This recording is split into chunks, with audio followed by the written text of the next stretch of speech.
Terence Crawford did it again. He proved that he's the best pound-for-pound boxer in the world. In the very dominant way, he dismantled both Shawn Porter, a respected, dangerous champion in the sport, and now, most recently, Errol Spence. Terence Crawford is one of those boxers who was always one of the best, but respect was a little slow coming because the machine wanted to push other stars out in front for varying reasons. Some have the looks they want to make a star out of. Some have a people or a country behind them. With so many international fans, it corrupts and affects the rankings. Some are just better cash cows, even if it's because they are the guys that you love to hate. They attract more views and make more money, so they're pushed up in conversations. Very similar to a champion like Andre Ward. Terence Crawford was a victim of simply just being the best, and would eventually have to fight his way to the top, leaving no doubt who the pound-for-pound best in the world is, whether you like it or not. Let's look at the World Boxing News' pound-for-pound best in the world list in 2020. Terence Crawford is ranked way down there at number 8. Errol Spence, who he just made light work of, is ranked above him at number 5. Let's go through the list. Again, this is from September 2020. Number 1, Canelo Alvarez, which makes sense. Number 2, Lomachenko, not so much. Number 3, Tyson Fury. Number 4, Inoue. Number 5, our boy Errol Spence. Number 6, Manny Pacquiao. Number 7, Golovkin. And way down at number 8, Terence Crawford. So for a long time, Crawford kind of remained in obscurity as one of the best, but never really given that top spot. People were hesitant to call him the best, even though he was. But fighters like Crawford, who go up the rough side of the mountain, are always just a few fights away from being immortalized. He just needed a few big fights with a few big names to do what he does best. Then people would finally give him his props. And that's exactly what happened after he dismantled Shawn Porter. Shawn Porter was a true gutsy champion and the real deal. And only the best of the best on their A game can get past him. The best of the best, not on their game and mentally focused, do not pass through Shawn Porter, as Adrian Broner found out. And if you are the best of the best going up against Shawn Porter, you're going to have to do enough to convince the judges that you outfought him, like Danny Garcia found out. So when Crawford annihilated Porter, greatness was finally on display. So now Crawford is clearly on top of the mountain and in cruise control as the undisputed welterweight champion of the world. Errol Spence wanted a rematch, but I think the internet has spoken. A rematch is just not warranted. That was a very one-sided beating. No rematch necessary. That's just pride talking. But absolutely no disrespect to him. He's still of the best in the world and can still beat most of the welterweight field. Just not Crawford. He could end up fighting Crawford again as courtesy, honoring the clause, but it really would be a waste of Crawford's time this late in his career. Now let's talk about some of the reasons Spence lost. He had nothing in the arsenal for Bud. And we sometimes see this happen with a lot of great but one-dimensional fighters. Their style and tactics work until you get that one special fighter that really forces them to try to employ something different. And if they don't have something different to employ, it's over. And here comes Spence though as Crawford, and down goes Spence for the second time in the fight. And Spence is hurt. The 7th.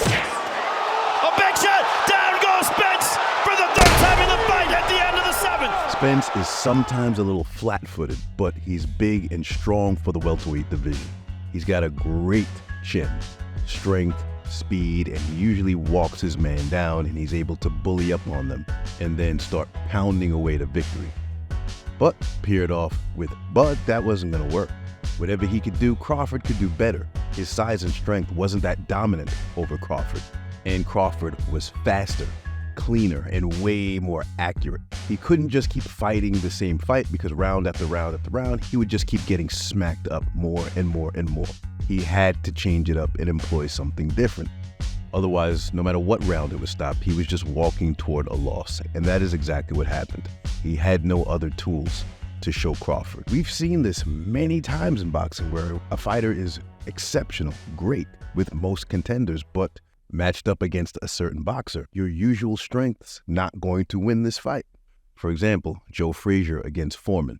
Everybody was afraid of Joe Frazier. He was a sort of orthodox southpaw hybrid brawler who would get up in your chest and maul his opponents with pressure. But in George Foreman was also a brawler who was bigger and stronger, and there was nothing Frazier could do if he was going to fight that same fight. He was going to get out-banged. That's it. That's why a clever, skilled boxer like Muhammad Ali was able to outsmart him and dismantle him and fare a lot better. So kind of in that same respect, tactics that worked for him before were not going to work against Crawford. Just trying to bully up on him and create moments was not going to work. Abandoning the power route, switching gears and trying to outbox a faster, better boxer obviously wasn't going to work either. He had nothing to do. He was boxing a superior boxer. And the longer it went, the longer the punishment would go. But Spence arrived at the inevitable destination. He was the best of the best, as was Crawford, both undefeated, and when two forces collide, something's got to give. Someone's got to be crowned the best, and that crown goes to Crawford. Absolutely nothing for Spence to be ashamed of. I purposely chose that previous example because those legends, Frazier and Foreman, took losses too. Losing is a part of the sport. How you bounce back and handle adversity is part of your narrative as a role model. So now Terence Crawford just has to make legacy decisions. What other big names can he add to his path of destruction? Should he move up to capture more divisions and take on bigger, more dangerous challengers? What should he do for bragging rights? And in his latter 30s at this point, when should he begin seriously considering retirement? So let's discuss some of his options. He can always move up and fight Canelo, which would be awesome for the sport. He can meet him at a catchweight, but it's not something that he really needs to do, and it's definitely not a fight Canelo wants. Crawford would have a lot to gain, and Canelo would have a lot to lose. I don't see that fight ending in a knockout for either guy. Those are two granite-chinned champions that are not staying down. And Canelo does not want to go to the scorecards with Crawford. Canelo's already in his waning years at this point, and he's better off staying in the super middleweight, light heavyweight fight range, maintaining supremacy there until he decides to retire. For legacy's sake, Crawford could also try to take a stab at Mayweather's 50-0 record. But that too is also not necessary and not wise. Maybe if he was already at 45-0, he might as well make a run for it, but 11 fights into the future is a lot. And that can very easily backfire, as it did for many people before him. Boxing News had an article written by Will Aarons that was just very bad form, because it completely discredited Mayweather's 50-0 record. It was emotional and just threw a lot of shade to Mayweather. And we're still going to be inundated with a lot of that unwarranted Mayweather hate. And most of the arguments for Mayweather hate are almost always completely idiotic and just emotional hate, because truth be told, he probably dispatched one of their heroes or whatever the case may be. But it's clear that some of these writers are just emotionally incapable of speaking his name the way it should be spoken. So let me run down how he got to his 50-0 and what Crawford would have to chase. At 25-0, Mayweather knocked out the late, great Diego Corrales, and he remained a dangerous knockout artist until he slowly transformed his style from Pretty Boy Floyd to Money Mayweather and became more of the legendary defensive fighter we know him as today. He had a close one with Luis Castillo that people still whine about today, but he closed the show in the rematch and left no doubt who the better man was. Moving on, he made light work of Arturo Gatti, beat the very respected champ Zab Judah, and then at 38-0, at 30 years old, he went on a 6-fight win streak with legendary world champs. These were Oscar De La Hoya and won his light middleweight title. Then he took on the undefeated Ricky Hatton, knocked him out, Then the legendary Juan Manuel Marquez made light work of him. Then took on the dangerous, respected Shane Mosley. Then Victor Ortiz, who was the WBC welterweight champ at the time, and took his belt. Then he took on the dangerous Miguel Cotto. Then took on world champ Robert Guerrero and took his belts. And then finally took on the up-and-coming superstar Canelo Alvarez and made light work of him at 36 years old. After Canelo, at 36 years old, Mayweather was already 45-0. Mayweather took on another dangerous fight in Marcos Maidana and had lots of problems in that fight, but he edged out the win and gave the guy a rematch, and then left him in the dust in the rematch. Once again, another Luis Castillo situation. And then finally, he fought the fight people were rumoring about for years. He fought Manny Pacquiao, and he won.